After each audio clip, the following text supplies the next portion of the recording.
Hi, I am John, better known as Jesse. I own Brew City Audio, and you can tell that because I have this shirt. This is my first video. Hopefully, I'll be able to make a few if I can manage to figure this one out. We're going to be doing a recone to start with. I get a lot of calls, a lot of questions. I love every one. The best thing to do, if you're not sure what to do if you're reconing a speaker, is call someone. You don't want to screw it up once you glue it. So anyway, I'm going to go through reconing a woofer. There's a lot of videos out there. Some are better than others. Different people do things differently.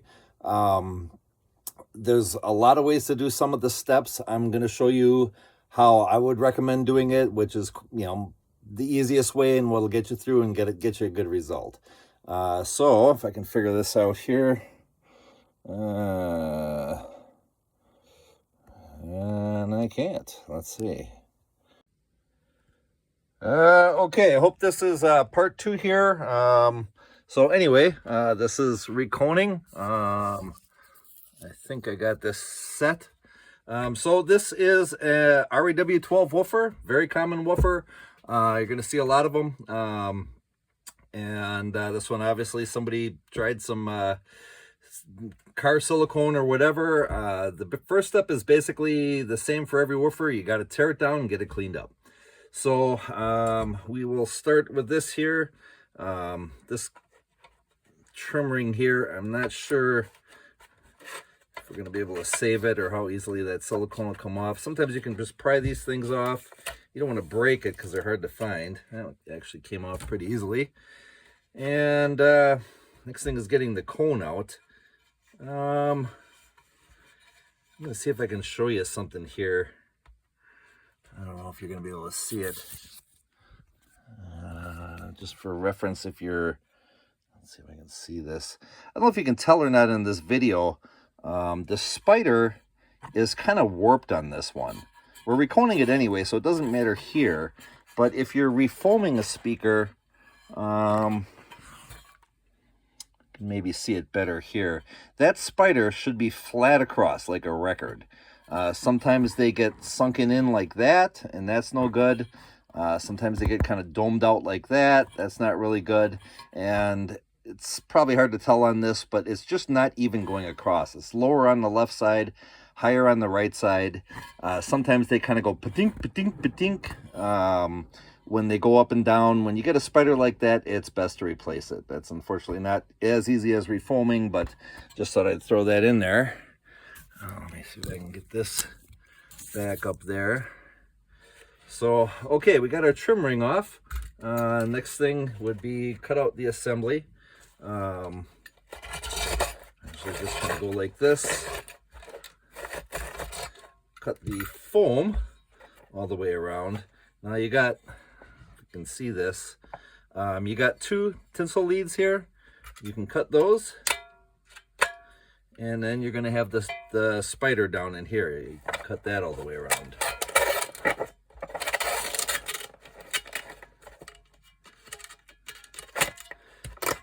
Then you'll be able to pull your assembly out of there. Real important. Next thing you do is, and I can already see a little bit of something there, this gap right in there, it's very magnetic, so any kind of metal is going to go shooting right down in there. Any kind of dust, whatever. This has to be clean, like surgically clean. So we're going to clean it out finally later, but while you're scraping and doing stuff over here, you want to tape that off. You can use usually masking tape or kind of anything you want, but you want to tape that off and seal that so that you're not getting crud down in there.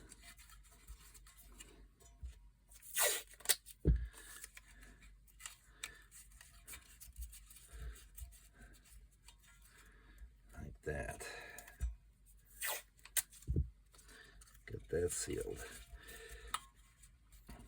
Okay, next thing we're going to do,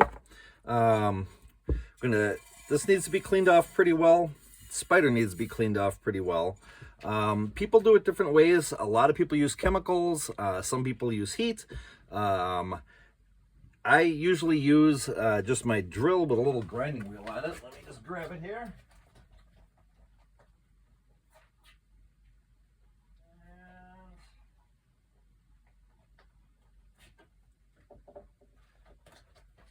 Sorry about that. I should be better prepared to do a video, but this is my first one.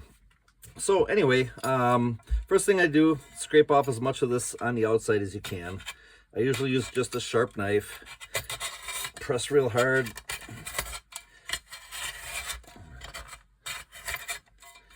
This one's coming off pretty easy. Every woofer is different. Some are going to give you a lot of trouble. It's just the way it is. Some stuff comes off easy, some is hard. Again, you can use any means you want to, but this is how I do it. As far as the spider goes, same kind of thing. Sometimes they come off easy. Usually with these, if you press hard, sometimes you can peel them off.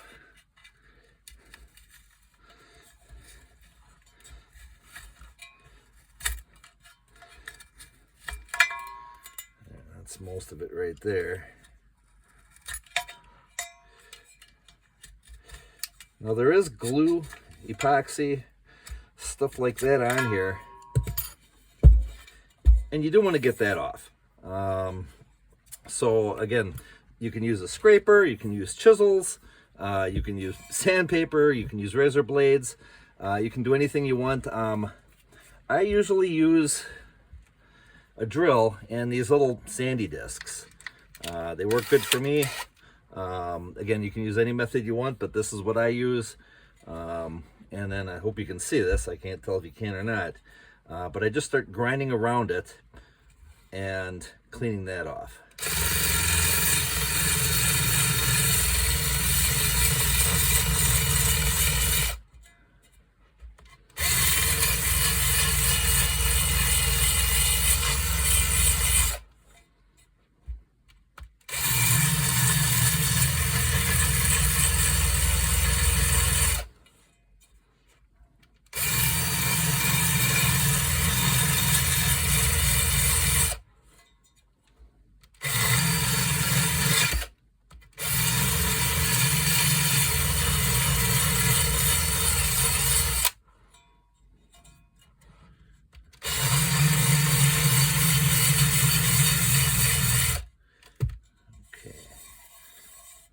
Pretty clean.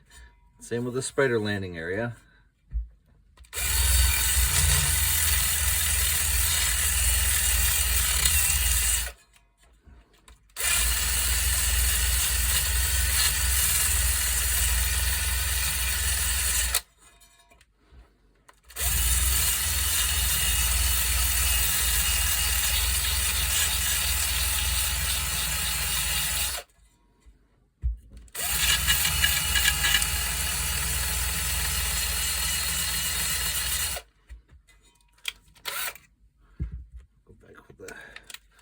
Slightly finer one.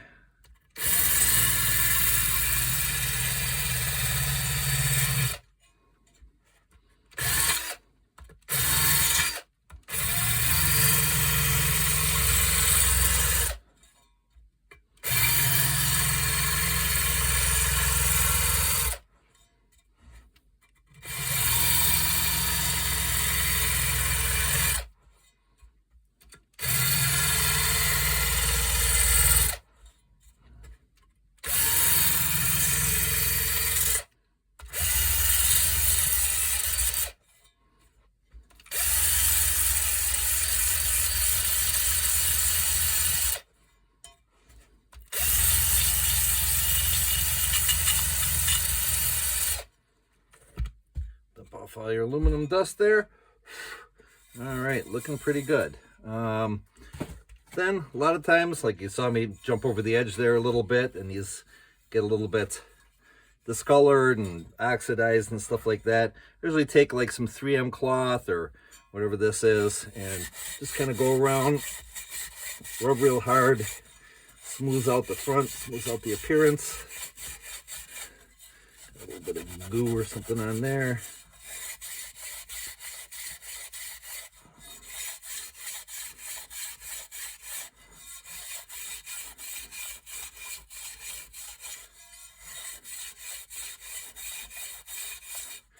Now this is aluminum. You could go around and totally polish this if you wanted to. I usually don't, but you can if you want to. Okay, next step, we got to deal with these lead wires. Let me see here. We're still recording, looks like it. Here's my shop full of stuff. Okay, let me see if I got my little cardboard holder up here. Just go grab one thing here.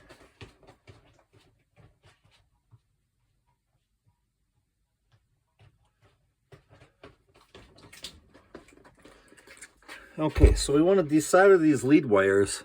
I hope you can see this. Out of here. And let's see here. I suppose it would help if I plugged in my soldering iron.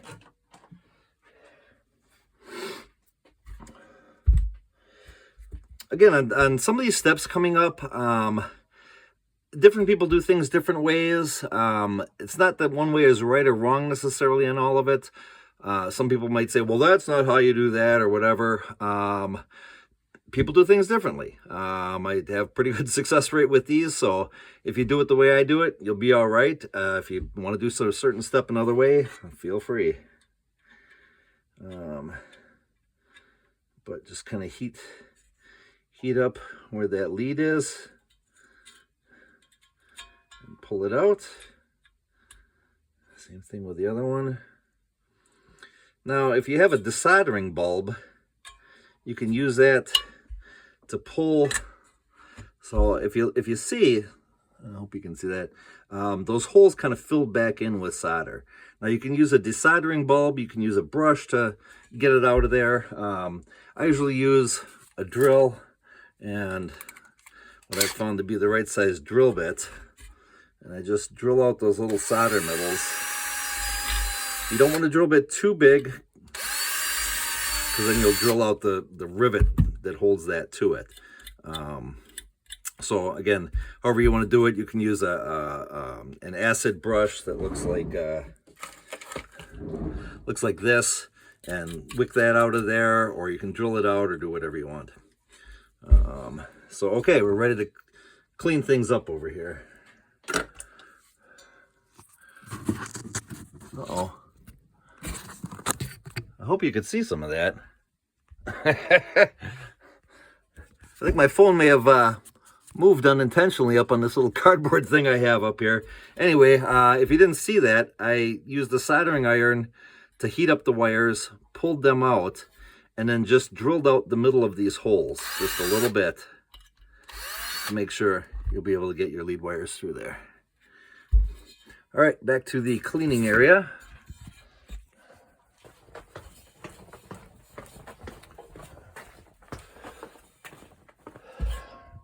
All right, now I usually use a brush. Just kind of brush off as much as possible.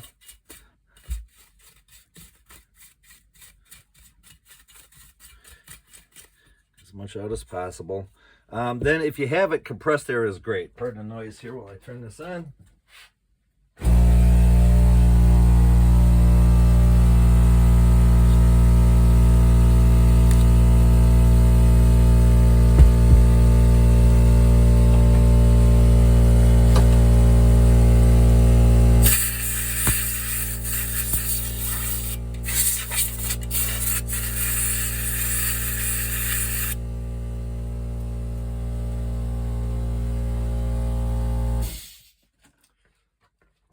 So you want to blow that crack out if you have any compressed air. Those little cans of duster stuff probably work. But you want to make sure there's no crud down in there. Go back to the...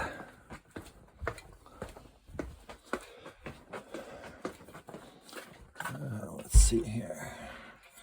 Let's see. Yep, do lots of Cerwins. All right, where are we here? That's set there. Once you get that blown out, you can take a piece of plastic shim or a business card or anything, and you want to just take some tape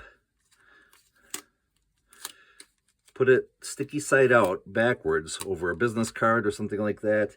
And you want to just go in there and squeegee that out.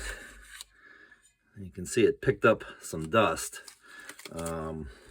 That gap right there is super magnetic. So any kind of dust and stuff like that that's at all magnetic will stick in there. You don't want it in there.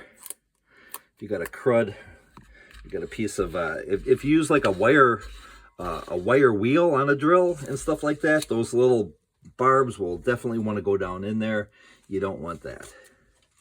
So once you get that cleaned out to a good spot, let's see here. Oh, what the heck? I don't know why this is moving on me here.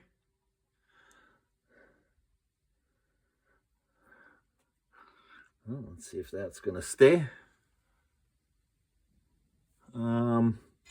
You want to look down inside there with a flashlight, which I can't find right now. Here we are. You want to look down inside there with a flashlight and just make sure there's nothing sticking in there. That gap needs to be clean on the inside and the outside all the way down. Just looking straight down. It looks good. Okay. Now, looks like my phone is sliding by itself here on this nice rubber mat that I made for it. I don't know what the heck is going on. All right, now shimming the coil. Voice coil. This coil goes up and down inside there, and there's not a whole lot of room in there. Get a little bit off, and it's going to rub, so that's why we shim. Let's see here. So when you're shimming it, the easiest way I've found is we're going to start with 2 greens. Green is 3/1000ths of an inch. 2 greens is going to make 6/1000ths of an inch. So start with 6, say. Stick them in there. Just see if you can get that voice coil over them. And see how easy it is to get the coil down in there. This one was pretty easy. And you still got a little bit of a wobble in there. So we're going to try 7/1000ths. 7/1000ths is going to be a tan and a green. Stick those in there. Wobble them around a little bit. Okay. All right, so you can still get it in there.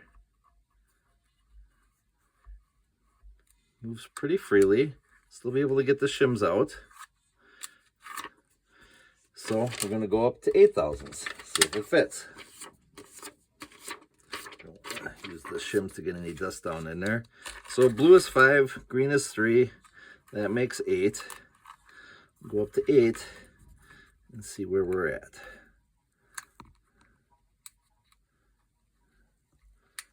All right.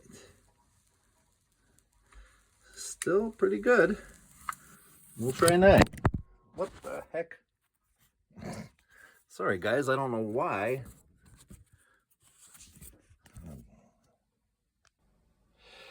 Okay, we're gonna try this again here. Let's see. Hopefully we are in focus. Shimming the voice coil. This coil doesn't have a lot of room inside there, so if it's off at all, you're gonna get a rub. Obviously, you don't want that. So some places give you one-size-fits-all shims. A little string on here.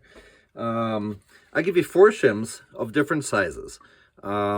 Basically, you shim it as thick as you can get them in there and still easily get them out. So I'm going to start with a blue and a green, 5 and a 3. That gives us 8/1000ths. Easiest way to do this is put the shims in first.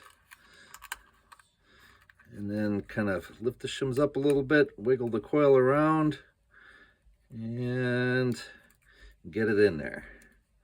So the coil's moving up and down nice and smooth on the shims, and the shims will come out pretty easily, and that is with 8/1000ths. 8/1000ths fits good. Let's try 9. So that's going to be a tan and a blue. You just keep on going up until it doesn't work anymore.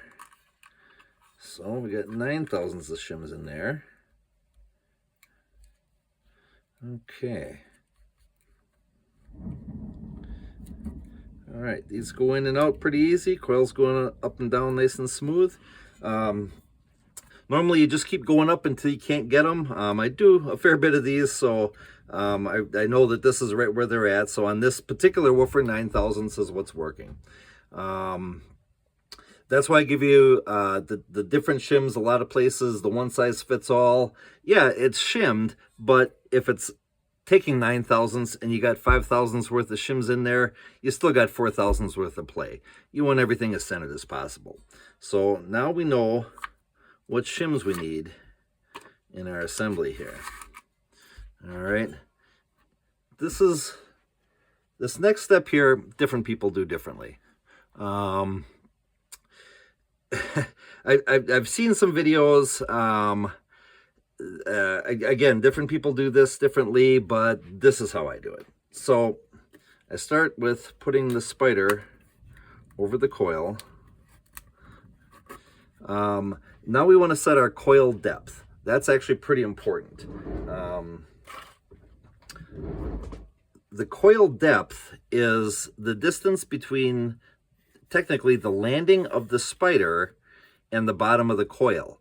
That's what gets the coil where it needs to be inside this magnetic gap.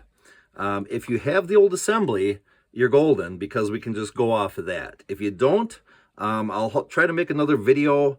I've seen some explanations of how to do it. The explanations are terrible. I know how to do this, and I can't follow those explanations, but it has to do with measuring this pole plate and then putting the same amount of coil above and below it.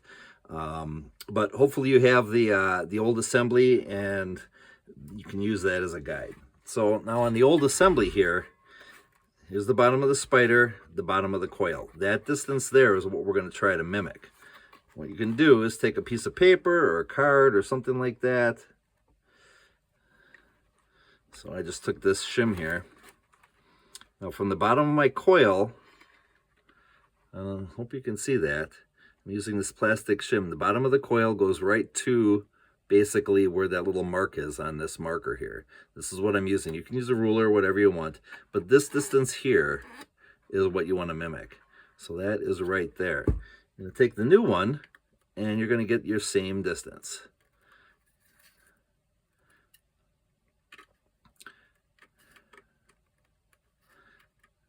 Now, if you have, let's see here, I don't know if you're going to be able to see this. There's two different spiders you get in a lot of different kits. A lot of my kits have the black spiders. Some of them have these tan spiders. It's actually more like this one here or whatever. This distance here, the height of the spider, is slightly different. Not enough to really make a big difference, but if you wanted to, you could set this depth just a tiny hair, like a millimeter deeper, because the height of the spider is actually going to raise a little bit. But for all intents and purposes, make it the same as what you had, and you will be just fine. So our height here is right about the same. Our old one was like this. I'm making it just a little tiny bit deeper, but within a millimeter or two, you're fine. Now, the next thing here is setting. Okay, I've seen a lot of different videos on this. I don't like most of them. Here's how I do it. It's a little bit of a trial and error, but I'll try to show you why I do it this way. Let me see if I can. Some people set the coil down in there, get it in place, and then they push the spider down till it lands, and then epoxy it in place right there. That's how a lot of places do it, but I'm going to show you something here. The coil is still shimmed in place. The spider's flat all the way around, and I pushed it down a little harder on one side than the other side. I'm going to pull this out of here, and you can see how crooked this is. I'm going to try to give you a different view here.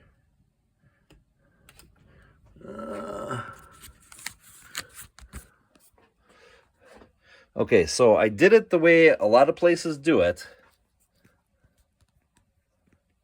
And you could have glued it in there that way.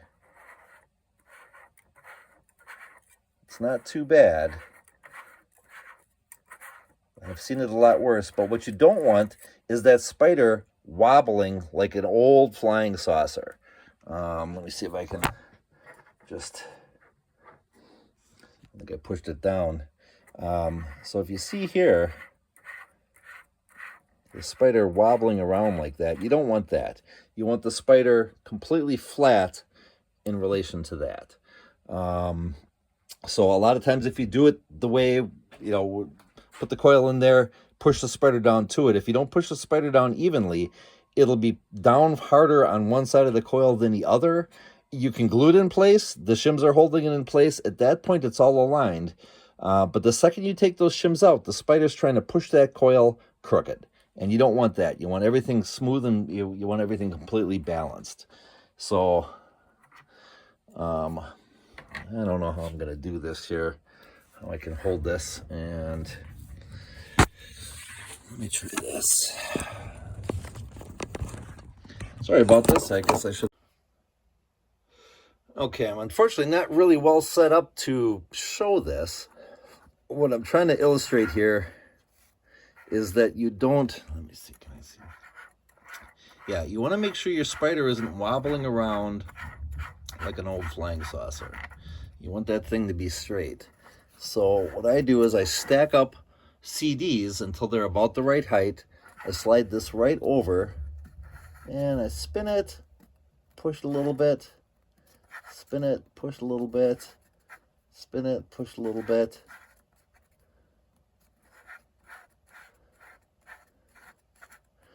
Okay, let's see here. I got it a little too low, so I'm going to add a CD, push it up a little again. So what I'm doing is I'm spinning this and I'm pushing that spider around until it's the height I want. I don't know if you can see that. So now when you're spinning it, that spider is smooth going around, like a nice, good record on a good record player. Not an old record on an old record player that goes womp, womp, womp. So that spider is going around nice and smooth. Go back to this thing here. Where are we here? All right. You want to bump it now. We're going to use our little measuring thing. Make sure its coil height is set where we want it. Okay, so we got the spider on the coil right where we want it. Next thing is the epoxy. So I've seen this done a couple different ways too. Someplace I've seen a couple videos where they just epoxy it on the top.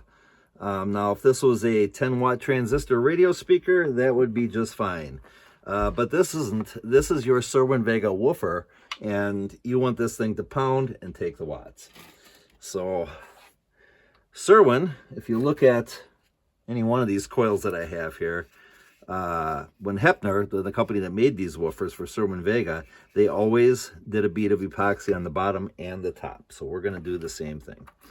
So take the epoxy, snap that top off. Before using the mixing straw, I just go a little bit out like that.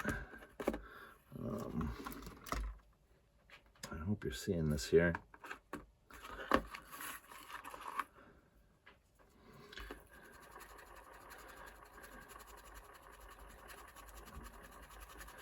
Mix up your 5-minute epoxy. Now, take your brush, get a little epoxy on there, get a little reading glasses on the guy here. All right, now, I hope this is coming through.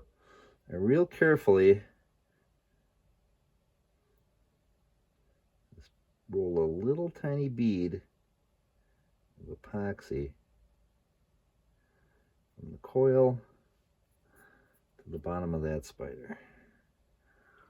I hope you're seeing this. You don't want a huge amount. Just kind of roll on a bead there.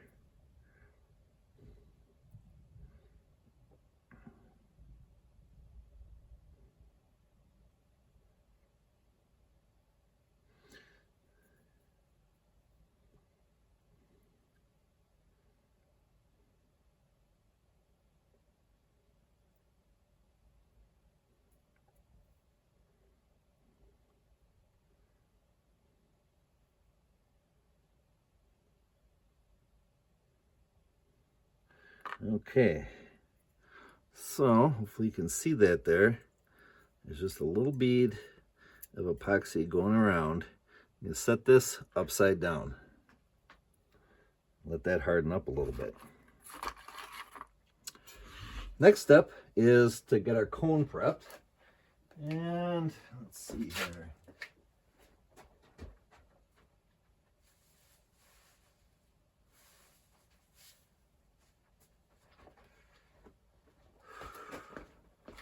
All right, here's our cone for this one. Now we're going to need to poke 2 holes and put the lead wires through like that one. The old Vegas had little rivets in there. You don't need to worry about that.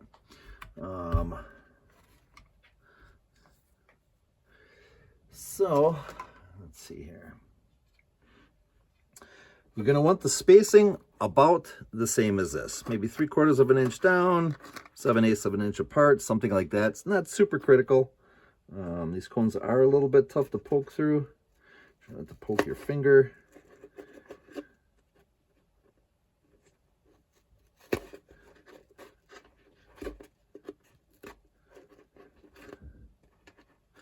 Okay, got our 2 holes there. Now this is going to be one of those steps that some people are going to do differently.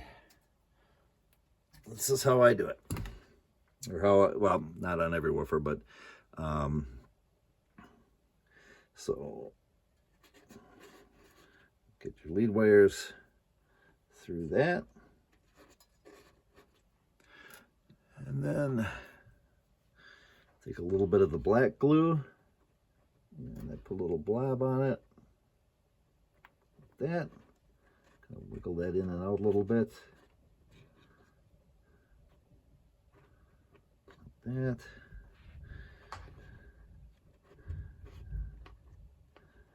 Like that.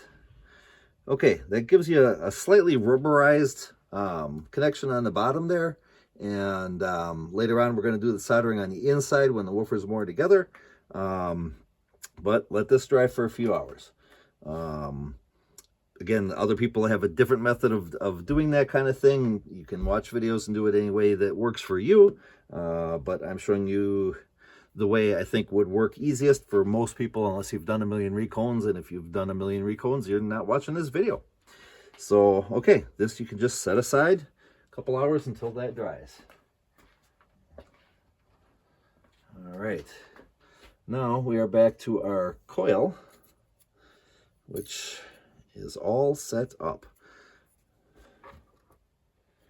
So we're going to go back to our shims.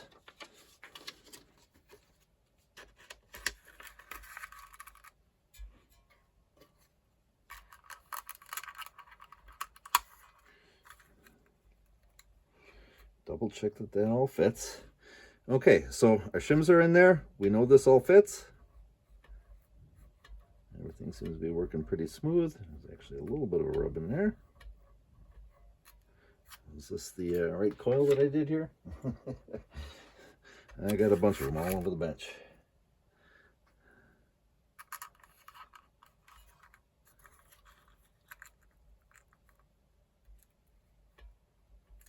Okay. All right, so we got our shims figured out. Usually on stuff like this, it's not a bad idea to test fit everything before you glue. All right. So, shimmed, we're ready to install that. Now I take the epoxy. Now I use the first mixing straw. And squeeze this out. And put a little bead. Go all the way around.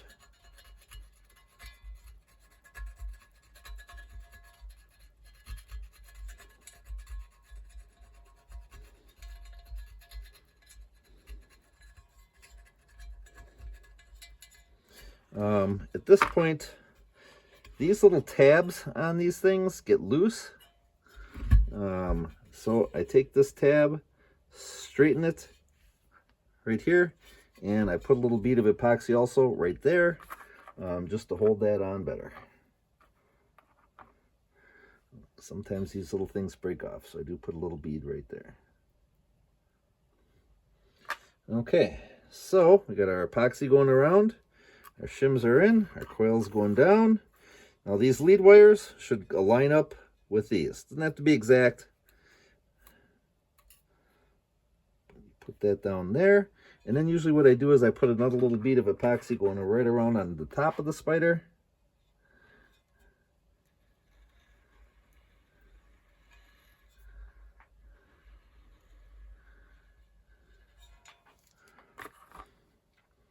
And just kind of brush that around.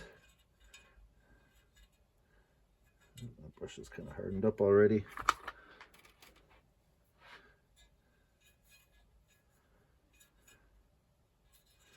Makes it nice and smooth and glossy looking everywhere.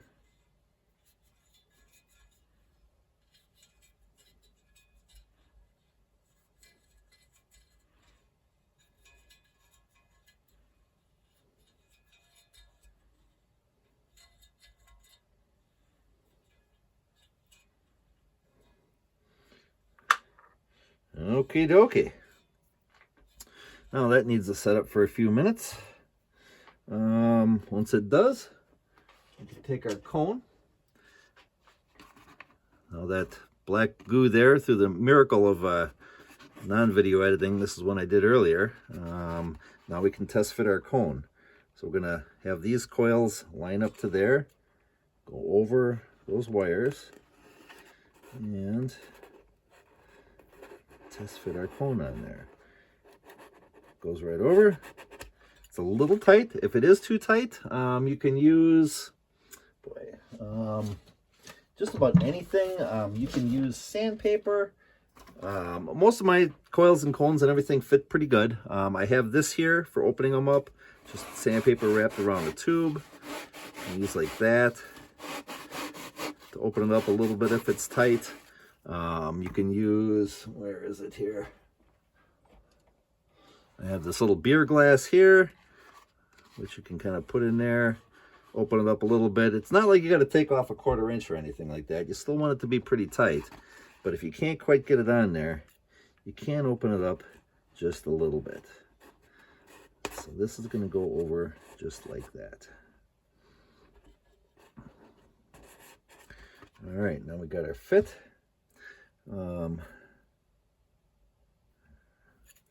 right.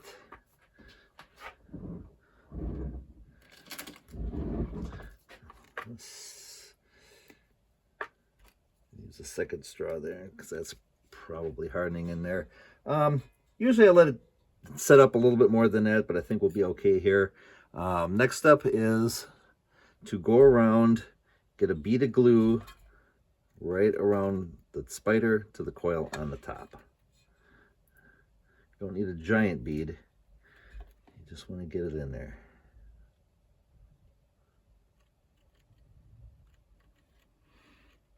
Hopefully you can see that okay.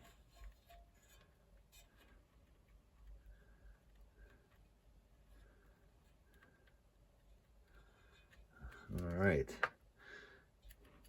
Get a bead around there. Set our coil over like that. Now at this point, you do want to make sure that inside those lead wires are kind of lined up with these tabs. Again, it doesn't have to be exactly perfect, but this is the point to align it. If you have it 90 degrees off, no good. So now we're going to epoxy the inside. Just take that mixing straw, and I usually put a pretty hefty bead in here. I hope you can see this. And I kind of smush it around in there. A little bit up on the cone.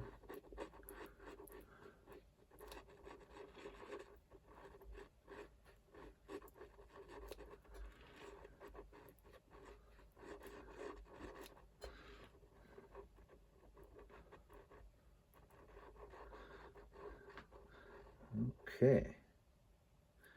Careful not to get any down in that gap. Now you're going to verify one more time that those leads, you can see this, are fairly lined up with the tabs. Yep, there. And now ideally everything fits together exactly at the same spot. They don't always, but usually what I'll do is I'll take a couple rolls of tape,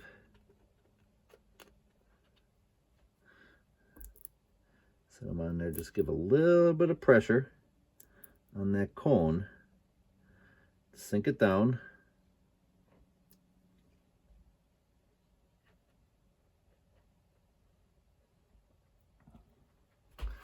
Look underneath there. Yep, that bead looks really good. All right, so that is that step. So that's going to take a few minutes. Let's see. Still recording here? I guess it is. All right. Okay, so this up here. Our epoxy is hardened up, so you can either glue the frame first or do the soldering first. We're going to glue the frame here. Yeah, we'll do the soldering first. So again, this is one of those steps where some people do it differently. Some people wrap it around and pull that through and then glue it afterwards or whatever, but this method will work for you. I hope you can see this okay. I got all my lights on here. So we're going to leave a little bit of slack and trying to wrap this wire around a few times and push it down a little bit. Let's see if I can, I don't know how close up this thing will get, but I got, yeah, it works pretty good. So the lead wire coming off, got a little bit of slack going to it, and it's wrapped around a few times, 3 or 4. Some people like to wrap it 20 times. Go ahead if you want to. It's wrapped around that lead wire. So I'm going to do the same thing with the other side.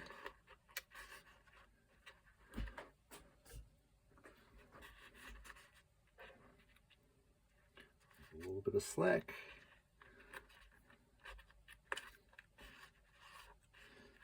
Wrap that coil wire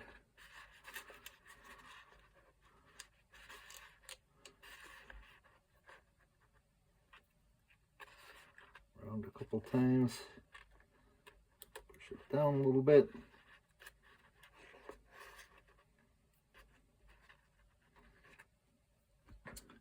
And then underneath, we got to bring, boy, I don't know if you can see this here.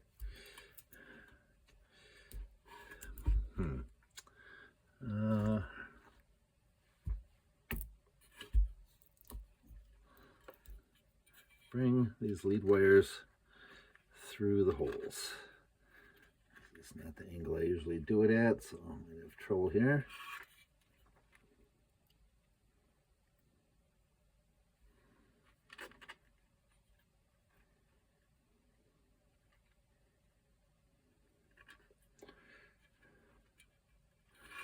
Okay, then we want to leave a little bit of a loop in those lead wires, because as that cone goes up and down, those things need to have some movement. So if you put a little loop in there, they can go up and down. If you leave these lead wires tight, going from the terminals to the woofer, the first time you hit the base, wham, something bad's going to happen. So you don't want them so they're hitting the cone. I'll give you a close-up of that. Let's see if you can see this here. So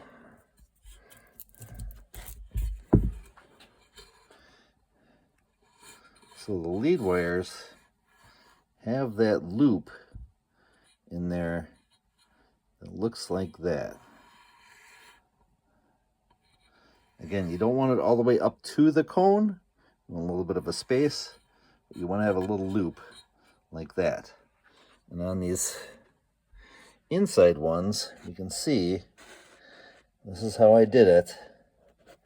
a little bit of slack in that wire coming off the coil, and then going to about maybe 1/4 inch, 1/2 inch up on those wires.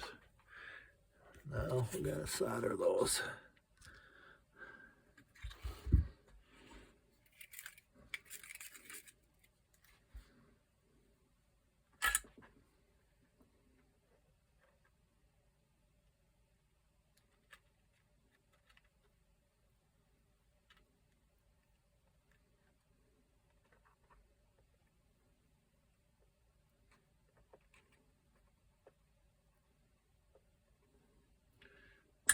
Okay, we get those.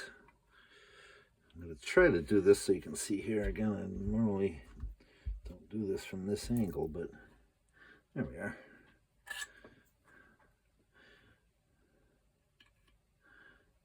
Get that metal hot. Now once you start soldering these, you don't want to keep pouring in the solder, because that solder will travel right up that lead wire and make it stiff and brittle.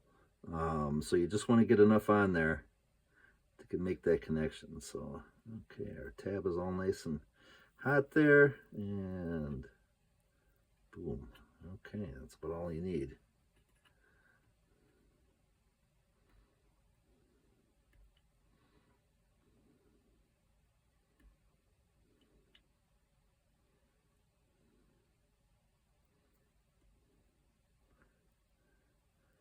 Until it's all nice and hot. Get it on there. Boom.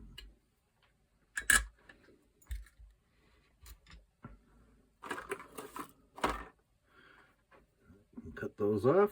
Oops. Or perhaps wait till the solder's hot, cooled. No, wait a second on there. Okay. Still see there, I hope. All right, now that you got your solder connection, cut those off.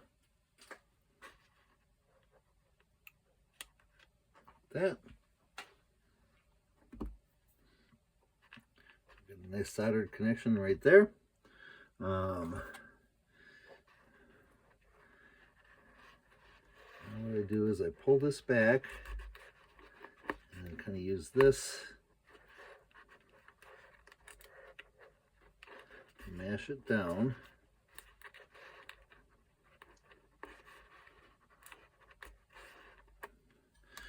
All right, so let's see here. I hope you can see how I got that. The lead wires off the coil, I'm going to use this here, are kind of going down against the coil, and then these chunks of wire are mashed down into this bottom as much as you can. Got to make sure these two aren't touching, but in this case, just get them smashed down in there. We're going to epoxy them down in there.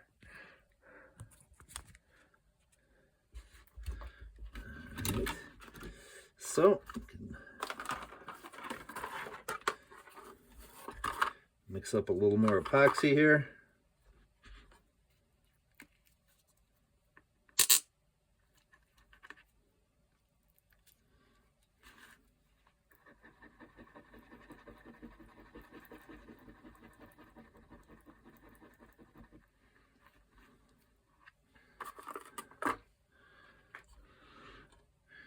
And then I normally don't do this right over the woofer like this, but so you can see it here, get a glob on the end of a brush and just kind of smush it in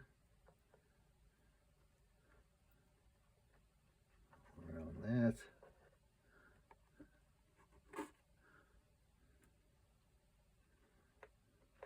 So you want to glue or epoxy some from the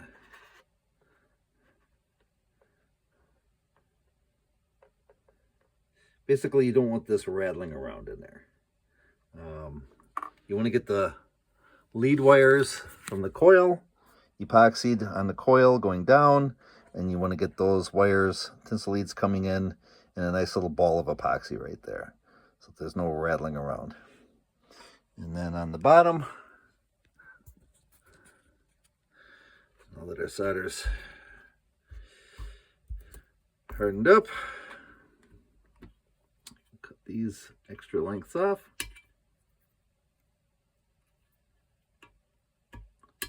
Like that. All right. Next step is gluing the foam to the frame. Some of my kits have different glues for this. Some have the slow set in the tubes. This is the fast set. There's any left in there? Yep. You can use almost any kind of glue, either one of those two. The black glue actually does work. Some glues curl the foam a little bit more. Don't use epoxy for this step. That's just not the right one. Some people use E6000. I don't know about that, but hope you can see this here. This is my fast set glue 3035. Special formula, entirely pilfered from somebody else.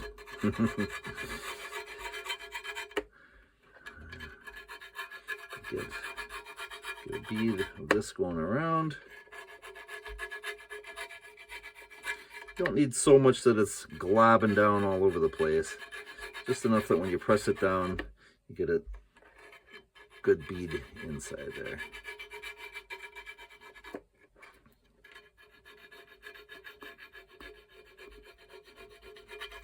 Looks like that's it for this bottle.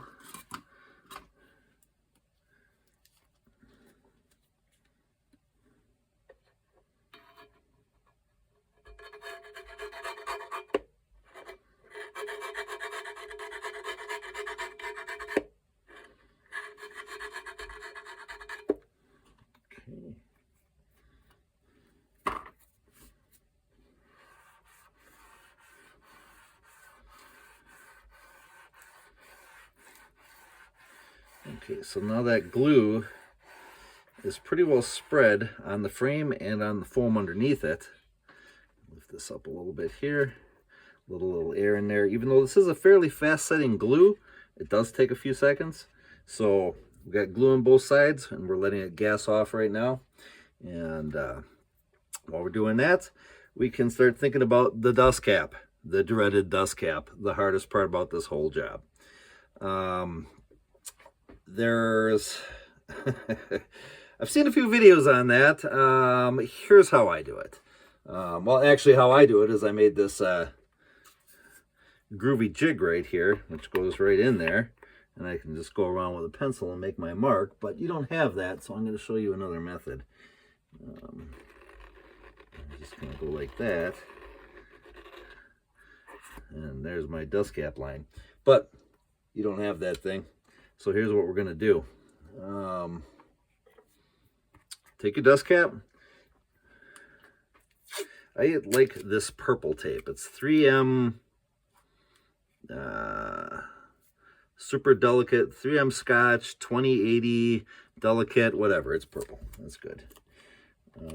Make myself a little bit of a loop here, like this.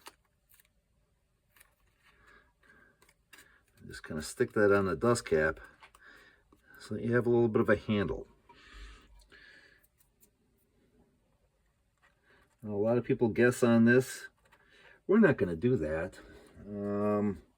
So this you can make. This is just a little piece of paper with a thing like this to help you figure out where that dust cap is centered. At this point, we're not worried about where it's oriented. We're just worried about getting it in the middle. So if you go from the foam down to here, it's right about to the edge. If you go from the foam down to here, it's a little bit that way. So we'll push it that way. Go the foam down to here. It's just a little over that edge. And go the foam down to here. Okay. Just a hair up. Check it a few more times. It's right about to the edge. There, there, there. Okay, we're within. The dust cap is now within 1 millimeter of centered in this coil. A lot of old Cerwin woofers, that dust cap is not centered. A lot of jobs I see people do, the dust cap is not centered. But we know now that this dust cap is right in the middle because we just checked it against that foam. And here's what we're going to do. We're going to take our purple tape. And use the purple tape, something really delicate. If you use Scotch tape, like, you know, present wrapping tape, or, you know, the stickier tape or something like that, you're going to ruin the cone. But what I do is just take a few pieces of this tape and stick that going around with the corners right at the edge of the dust cap.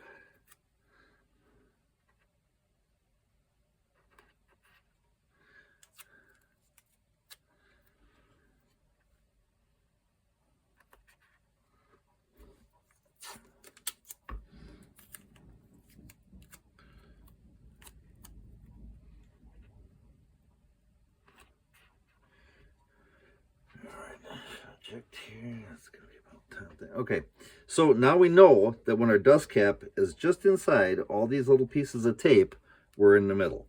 So we are good there. I'll show you how to get it straight next step. Okay, so our glue should be drying up. Let's start to press our foam down.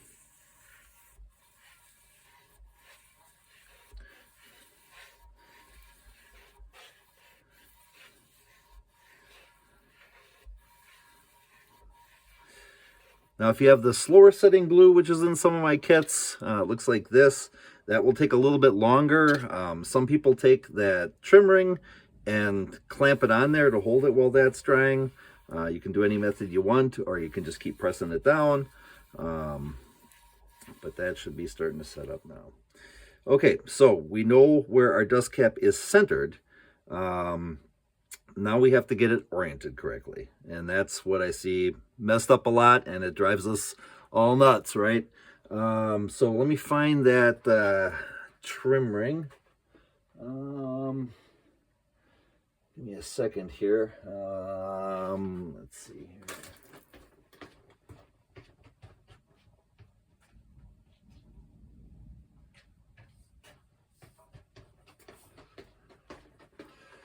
Okay, that one with the gray all over it. I'll try and clean that up at some point. But I got another one here that's pretty well cleaned up. So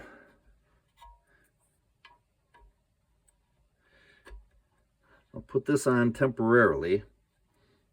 Looking at, I was able to see where one of the holes are, so just make sure these holes are lined up with those. Some Cerwin woofers, the plastic trims have 4 holes. Some of the AT series, the plastic has 4 holes. This one has 8. All the frames have 8. Let me see here. So on this woofer, you can see here's the dust cap. So this is the top of the cone. And on this one, the lead wires go up. On some woofers, they go down to the bottom of the woofer. On some, they go up to the top. It really doesn't matter. The wires are always long enough to line up, you know, to work. But just for the sake of doing it right, I usually make them the same way. So there's our leads right there. You can see them right there. So this is the top of the woofer. This is going to be our very top of the woofer right there. So we want to aim the dust cap up toward the top of the woofer. Now we know that when we have it inside all our little bits of tape right there, that we're centered. So our dust cap is centered. What we want to now do is get it completely straight, even across. What I use for that is I put a ruler across the holes from the top of the hole to the top of the hole. And if you look straight down over it like you are and I'm not, I can't tell what this camera sees there, but so as you're looking straight down on the woofer, you can see that ruler line should go right across the middle of the dust cap. This line right here is even on those. So if you look straight over it, you can twist that so that your dust cap is straight in line with these holes. So right now, we know our dust cap is in the center and also facing directly up. It's not crooked a little bit. So what I'm going to do is take one more piece of tape. This one I cut with the scissors. To get a real sharp point. And I hold that on there. And I put one of those on the cap.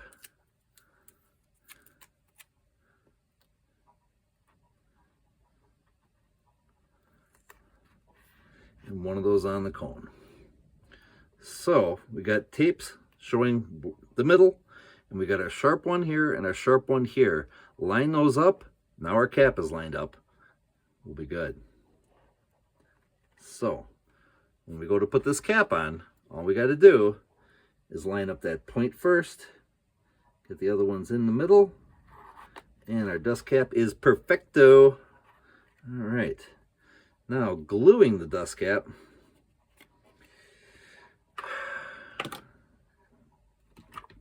It's going to be a little harder.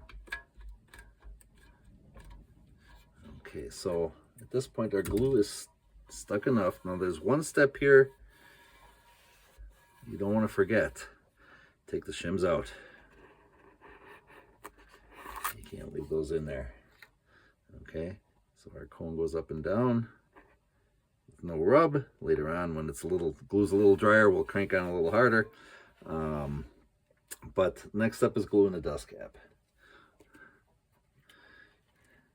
Now, if you're young and steady, which I'm neither, I'm sure this can be done a better way. But this is how I do it. So I go around. Now you can use more pieces of tape to know exactly where that line is all the way around. But what I do is I put a little bead going around the woofer, not too high, but right where that dust cap is going to set.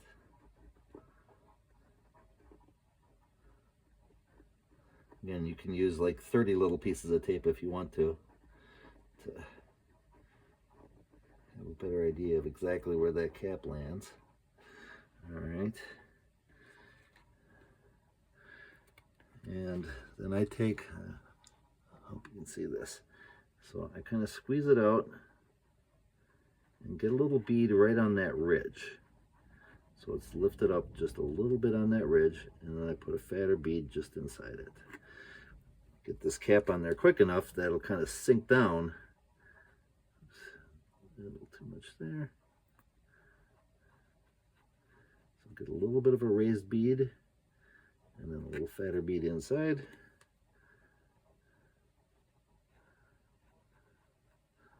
A little bit of a raised bead on there, fatter bead inside. You don't want too much because it'll gush out, obviously. So I always put a little bit more toward the inside. Okay, so we got kind of a globby center cap there. Turn it around, line up our point, that where we want it. Go down so that our cap is within all of our little things. Okay, we have the cap where we want it. Slowly pull all these little tapies off of here. Reminds me of a old commercial. It was for Kool-Aid, putting in ice cube trays. And you put saran wrap over the top, and the way the commercial said is, and carefully poke the toothpicks through the plastic. Okay, so our dust cap is there. That little extra glue we have on there is gooing down just a little bit. It sags just a little bit. And what I do is I have this special cup here that's just about the right size. Give that a little bit of a push. And I put a little bit of weight on there.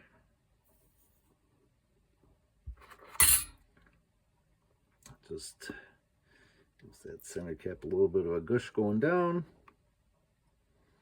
Okay, and on to the trim ring. So you can see, sometimes with these trim rings, there's glue and stuff on there. You don't have to get it all off perfectly. You do have to clean it up a little bit, scrape that off. Again, some are easier than others. Some it just comes off really good, some it doesn't. But then you can take, you can really use almost any glue on this step. But I take 30-35, and I put a bead right on that middle rail toward the outside. It's gonna goo down just a little bit. Go around. You can see what I'm doing here.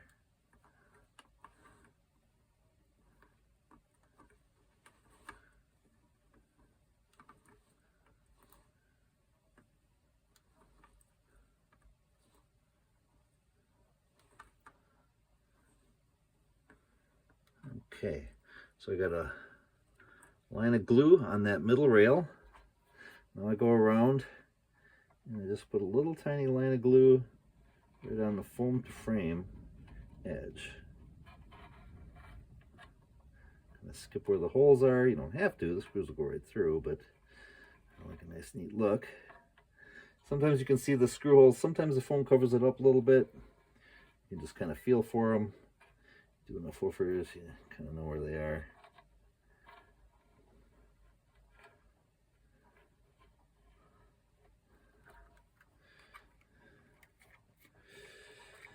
Okay, this goes over, goes down. Make sure those holes are lined up. Now you can set something heavy on it. You can clamp them like this. I've got a bunch of these little clamps.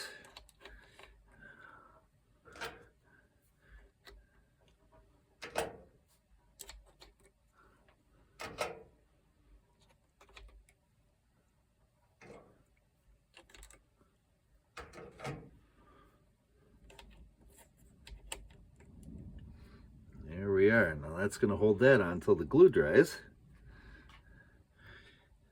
And so normally I leave this on, but I mean,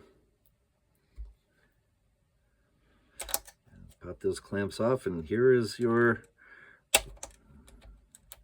okay, these are cheap little clamps.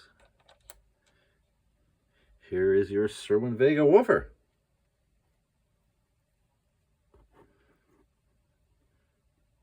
Just keep that on there till it dries.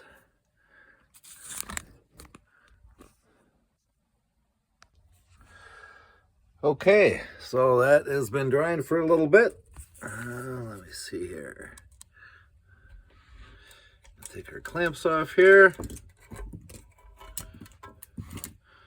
And get a test tone on here.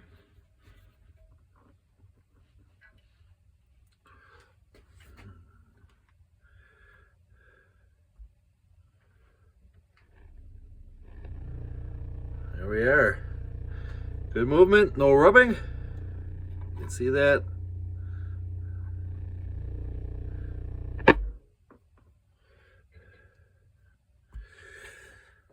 Okay, and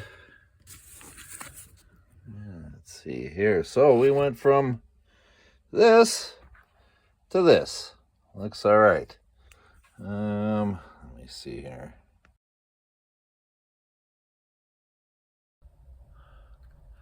Okay, there is a Recone, and you know it's a genuine Brew City Audio Recone because I have this shirt. Anyway, I don't know if I can do this here. That's allowed. But there is my information. Had a lot of requests to put out a video on reconing a woofer, so I did. I've seen other few videos out there. I don't watch a lot of YouTube, so I don't know really what's all out there, but had a lot of requests to put out a video, so that's that. If you have any questions though, still give me a call.